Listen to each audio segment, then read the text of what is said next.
Hey, what's up, you guys? Brandasauresrex here, coming at you with another figure review. And I am super excited to finally get my hands on this figure and review it for you guys. So today we're going to be reviewing the S.H.MonsterArts Godzilla 2001 figure. So before we take a look at Godzilla himself, let's take a look at Godzilla's box.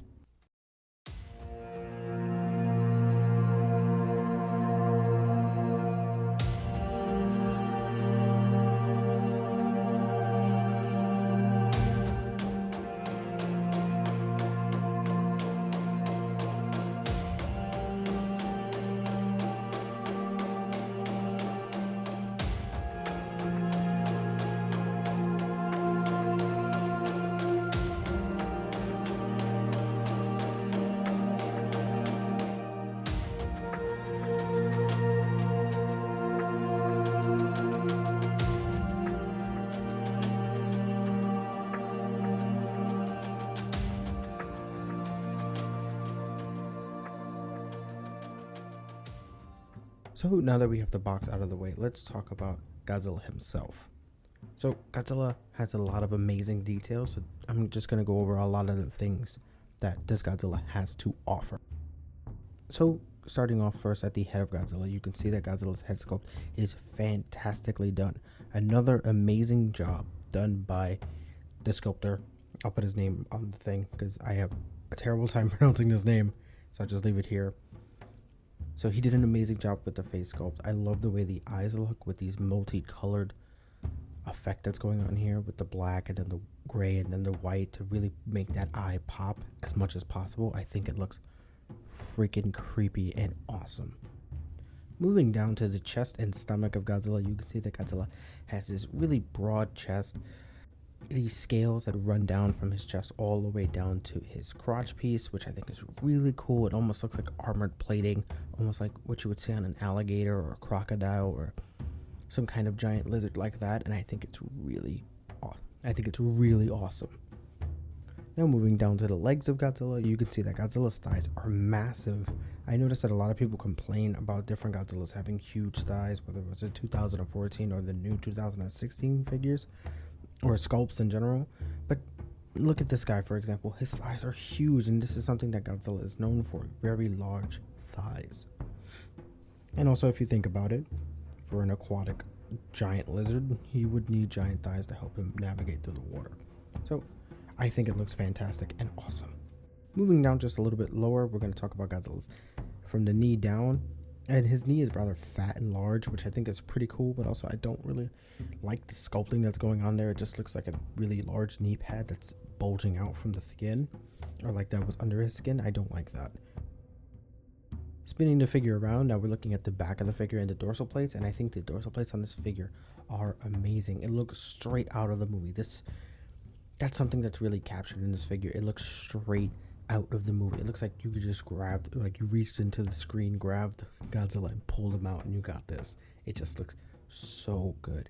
I love all the texturing that's on each dorsal plate with these little bumps. I love the way they're colored. It just, everything about it just looks fan-freaking-tastic. I just think it's awesome. Now moving down slightly lower, we're talking about the tail now. The tail was kind of short, and I don't really remember Godzilla's tail too much from the movie. The only thing that's really notable is slapping Baragon when he jumps at him. But this is cool. I just think it should be just slightly longer. Like, I expect long tails from Monster Arts. This is kind of in between. It's not too long, not too short. I would think that Monster Arts would go longer than typically designed, you know, because they like to take certain liberties, but I guess they didn't with this one. But overall, it's fine. I'm not going to complain. But also something to note, this one actually holds a pose, unlike other figures in the Monster Arts line, like the Godzilla 2000, which doesn't hold a pose at all. So now let's get into some size comparisons, because I want to just do some size comparisons just to show you guys how large this figure actually is, because it's pretty large for a Godzilla figure.